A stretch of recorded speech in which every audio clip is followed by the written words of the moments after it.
wabarakatuh. Halo semua, apa kabar? Alhamdulillah, luar biasa. Allahu Akbar. Bismillahirrahmanirrahim. Alhamdulillah, alhamdulillahirabbil alamin. Assalatu wassalamu ala asyrafil anbiya'i wal mursalin wa ala alihi wa sahbihi rasulillahi ajmain. Amma ba'du. Perkenalkan, nama saya Syifa Rahma Khairunisa dengan NIM 2214010226. Saya dari Prodi Pendidikan Agama Islam, Fakultas Tarbiyah dan Keguruan, UIN Imam Bonjol Padang semester 3. Di sini saya akan membuat salah satu video untuk memenuhi UAS mata kuliah Metodologi Pendidikan Agama Islam oleh dosen pengampu Dr. Naila Hayati, SPDI MA, dengan materi Metode Demonstrasi dalam Pendidikan Agama Islam. Let's go.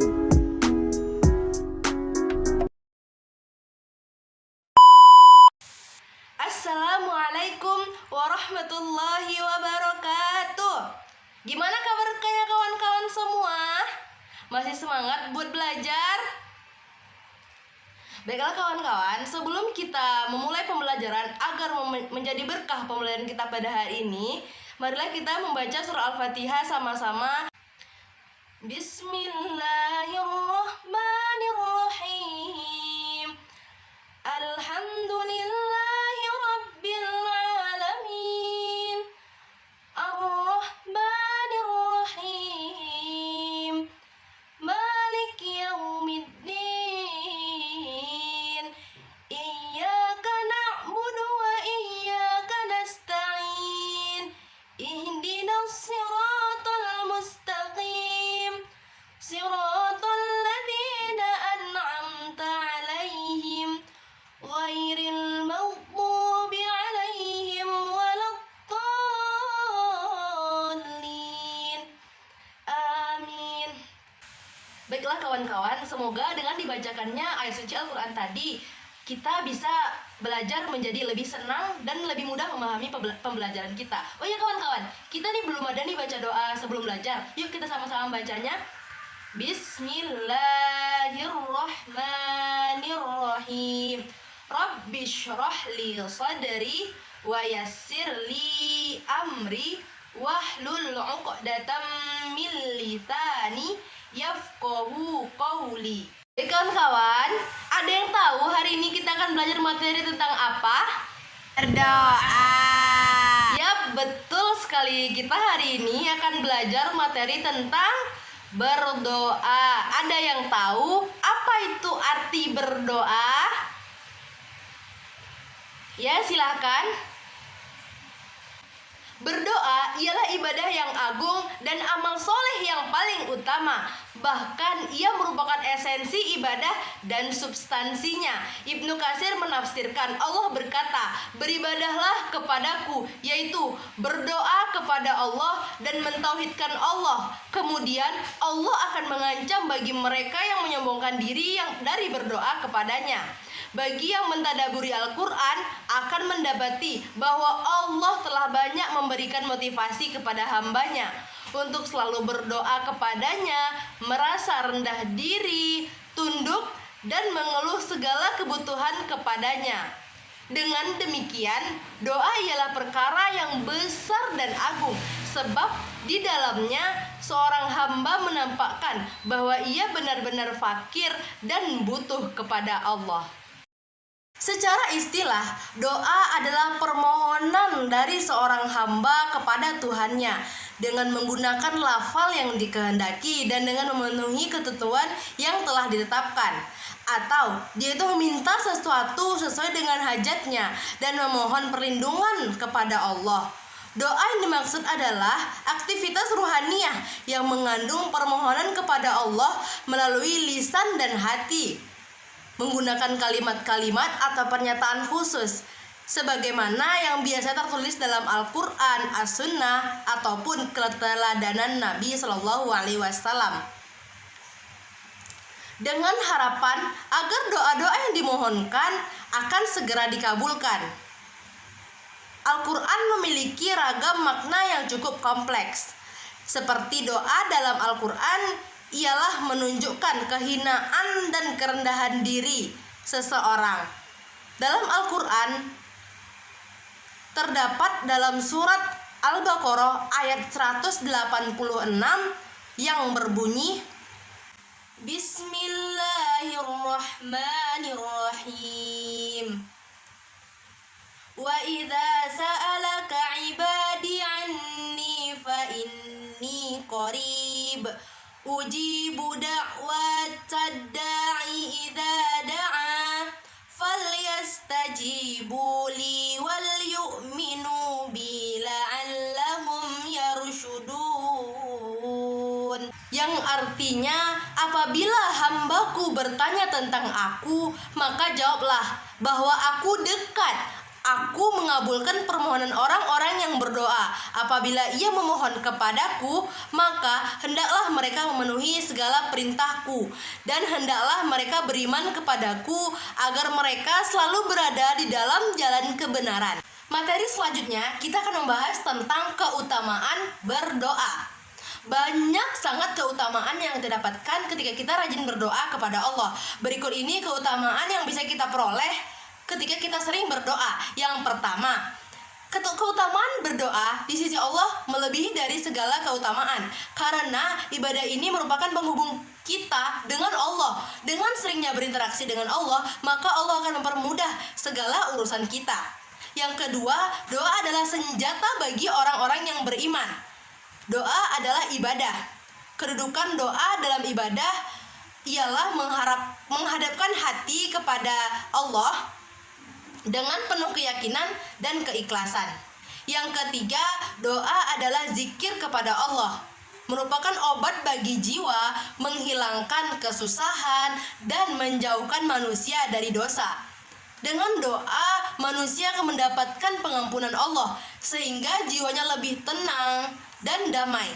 Yang keempat, doa berarti mengingat Allah, sehingga orang yang tidak pernah lupa berdoa akan selalu diingat oleh Tuhannya, dan kita pun akan diberikan kemudahan dalam menjalankan aktivitas.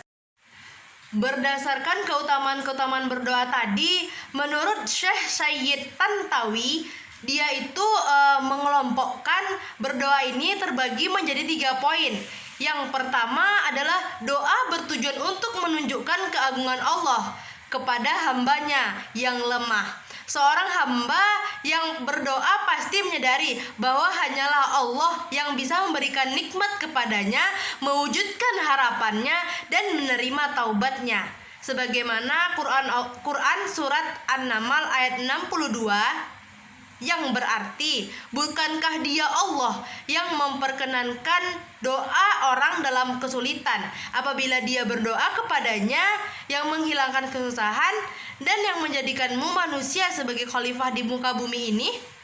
Apakah di samping Allah ada Tuhan yang lain? Amat sedikitlah kamu mengingat nikmatnya. Yang kedua adalah agar manusia merasa malu kepada Allah. Ketika seseorang hamba mengetahui bahwa Allah akan mengabulkan doa-doanya, tentu saja ia akan malu untuk menginginkan nikmat-nikmatnya. Bagi hamba Allah yang sudah berada dalam keimanan yang kuat, berdoa akan membuat ia lebih banyak lagi untuk mensyukuri semua nikmat yang telah Allah berikan kepadanya. Yang ketiga adalah sebagai sarana pencari ketenangan diri dan hati dari hiruk-pikuk kehidupan dunia. Sebagaimana diketahui bersama, pada hakikatnya doa adalah ikhtiar manusia untuk mendekatkan diri kepada Allah. Jadi hendaknya saat berdoa itu seseorang hamba haruslah dia itu bisa melepaskan segala hal yang bersifat duniawi untuk sementara dan beralih menuju kekhidmatan dan bersyukur dan bermunajat kepada Allah. sang pemilik alam semesta, Allah Azza wa Jalla.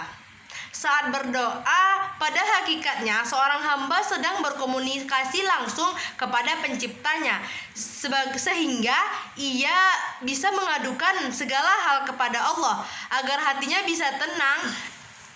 Selanjutnya itu adalah materi tentang adab berdoa. Adab berdoa ini sangat penting kita gunakan ketika kita ingin bermunajat kepada Allah. Ketika kita bermunajat kepada Allah dengan penuh pengharapan, dan kita itu harus bisa menerima bahwasanya berdoa itu tidak langsung dikabulkan, tapi Allah itu akan melihat sesuatu dari proses yang kita lakukan dan sesuai dengan kebutuhan yang kita butuhkan. Tidak semuanya saja doa itu bisa dikabulkan tanpa kita itu menggunakan adab di dalamnya. Adab-adab yang perlu diperhatikan, yang pertama adalah dalam memanfaatkan waktu-waktu yang diberkahi, seperti pada hari Arafah, bulan Ramadan, hari Jumat, waktu sahur. Waktu sahur itu ketika melaksanakan tahajud, agar dia dapat berdoa saat-saat akhir malam. Itu merupakan waktu yang mustajab untuk berdoa, yang mana pada malam hari orang tertidur lelap, sedangkan kita itu bermunajat kepada Allah. Pada malam hari itu malaikat diturunkan oleh Allah agar memberikan rahmat bagi orang-orang yang beribadah pada malam hari. Yang kedua adalah mengukuhkan kepercayaan dalam diri bahwasanya doa itu akan dijawab dan diperkenankan oleh Allah. Tidak merasa gelisah jika doa itu belum dikabulkan oleh Allah. Yang ketiga, tidak pernah bosan dalam mengulang doa. Akan lebih baik jika dibaca berulang-ulang setiap waktu sholat dan melaksanakan ibadah lainnya. Tapi sebelum itu kita harus melakukan taubat terlebih dahulu, baru kita berdoa dan menyebutkan nama-nama Allah yang agung. Yang keempat adalah merendahkan suara, menggunakan kata yang lemah lembut. Jika saja kita menggunakan kata yang keras, maka Allah itu akan sulit untuk mengabulkannya. Bayangkan saja, kita dengan atasan kita itu menggunakan suara yang lembut. Masa kepada sang pencipta seluruh alam kita menggunakan nada yang keras dan tinggi, itu tidak baik. Selanjutnya yang kelima adalah meminta dengan kesungguhan serta yakin akan dikabulkan dan benar-benar berharap. Abu Hurairah meriwayatkan bahwasanya Nabi bersabda, "Berdoalah kepada Allah dan yakinlah doa kalian akan diijabahi. Sebab Allah tidak akan mengabulkan doa dari seorang hamba yang memiliki hati kosong dan lalai terhadapnya." Yang keenam, ikhlas. Ikhlas ialah mengesahkan Allah dalam mengerjakan ketaatan dengan sengaja, yaitu semata-mata untuk mendekatkan diri kepada Allah tanpa ada tujuan lain yang mengacu kepada tujuan dunia, seperti berpura-pura kepada makhluk, mencari pujian manusia, atau makna lain yang mendekati perbuatan yang tidak baik tersebut. Untuk memperjelas materi tentang berdoa ini, mari kita lihat video berikut ini. Kisah pemuda soleh dan doa yang tak kunjung dikabulkan.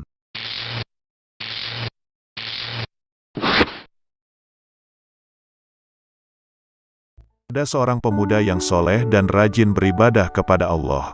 Dalam setiap salatnya, pemuda ini selalu berdoa namun tak kunjung terkabul. 1 bulan, 2 bulan, 3 bulan pemuda tersebut berdoa namun tak kunjung dikabulkan sama Allah Subhanahu wa Ta'ala. Meskipun doanya belum dikabulkan, pemuda ini terus saja rajin beribadah dan terus berdoa. Terbersit di benaknya kenapa Allah belum juga mengabulkan doa-doa yang ia panjatkan selama ini. Di sisi lain, pemuda ini melihat temannya yang tidak begitu rajin dalam beribadah. Salatnya pun masih bolong-bolong, amalannya biasa-biasa saja, bahkan tak jarang masih melakukan bohong sana bohong sini. Tapi anehnya, temannya tersebut seringkali mendapatkan yang ia inginkan, dan mengaku bahwa doa-doa yang sering ia panjatkan seringkali dalam waktu yang tidak lama diijabah sama Allah Subhanahu wa Ta'ala. Akhirnya suatu hari, orang ini pun mendatangi seorang ustadz. Ia menceritakan permasalahan yang dihadapi termasuk doa-doanya yang tak kunjung dikabulkan Allah. Ia juga mengungkapkan pada ustadz tersebut atas keheranannya kenapa justru temannya yang biasa-biasa saja malah sering mendapatkan apa-apa yang ia inginkan melalui doa yang ia panjatkan. Mendengar keluh kesah pemuda tersebut, sang ustadz tersenyum. Lalu ustadz ini bertanya, misal kamu sedang duduk santai di warung lalu tiba-tiba didatangi pengamen dengan tampilan urakan, suaranya kacau dan lagunya tidak ada iramanya sama sekali. Apa yang akan kamu lakukan? Pemuda ini menjawab, saya akan kasih langsung uang ke pengamen tersebut agar cepat-cepat pergi, karena suaranya mengganggu telinga saya. Kamu kasih berapa ke pengamen tersebut? Tanya sang ustadz. Ya kalau ada 500 ya 500, kalau nggak ada ya 1000, itu pun dengan berat hati. Lagian pengamen tersebut pasti sudah senang saya kasih 500 daripada tidak saya kasih, sahut pemuda tersebut. Kemudian ustadz tersebut bertanya lagi, bagaimana jika yang datang pengamen yang berpenampilan rapi, suaranya merdu dan iramanya enak didengar? Pemuda ini menjawab, nah, kalau pengamen seperti itu pasti saya akan menikmatinya Ustadz. Bisa-bisa saya suruh nambah lagi lagunya, bahkan kalau perlu satu album saya suruh nyanyikan semua. Dan saya rela ngasih dia uang ratusan ribu setelah saya sudah merasa cukup dengerin lagu-lagunya. Mendengar jawaban pemuda tersebut, sang Ustadz pun tersenyum. Kemudian sang Ustadz berkata, nak, begitu pula logikanya jika kamu berdoa sama Allah. Barat pengamen yang berpenampilan rapi dan bersuara merdu tadi, jika Allah menilai kamu termasuk hamba yang taat dan rajin beribadah, tidak makan makanan haram, tidak ada noda dosa dalam hati, hati tidak lalai atau mati dan mampu mengendalikan nafsu dalam dirimu, itu artinya Allah sedang menyukaimu. Allah sedang menyukaimu yang dalam keadaan memohon pertolongan, berdoa, kepada Allah subhanahu wa ta'ala, meskipun bagi Allah mewujudkan permintaanmu adalah sangat mudah. Allah sedang terus memintamu untuk selalu berdoa dan terus berdoa, karena Allah Maha Tahu apa yang terbaik buatmu dan kapan waktu terbaik Allah mengabulkan doamu. Dan Allah pasti akan mengabulkan doamu suatu saat nanti, dengan pengabulan yang penuh rahmat dan barokah, entah itu di dunia ataupun di akhirat kelak. Ingat nak, Allah tidak hanya Maha Pengasih, tapi juga Maha Penyayang. Dan tidak mudah untuk menjadi hamba yang disayang sama Allah subhanahu wa ta'ala. Mendengar penjelasan sang ustadz, pemuda tadi pun tersadar dan segera beristighfar. Ia sangat menyesal telah berprasangka buruk kepada Allah yang bisa jadi ia menjadi hamba yang disayang dan Allah sedang menyukainya ketika sedang berdoa dan memohon kepadanya. Hikmah dari kisah ini adalah, janganlah berputus asa dalam berdoa dan jangan terburu-buru. Jangan pernah mengatakan, saya sudah berdoa kepada Allah tapi tidak dikabulkan.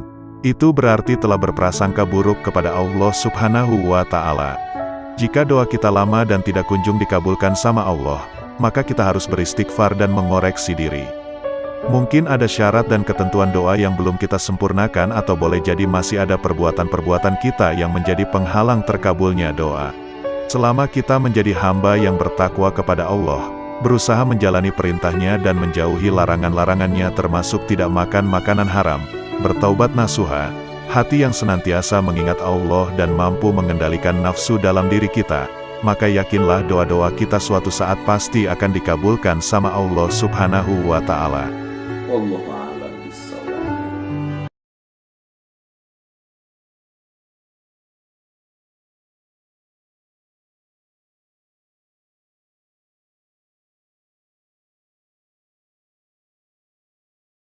Baik kawan-kawan, cukup sampai di sini materi yang bisa saya ajarkan.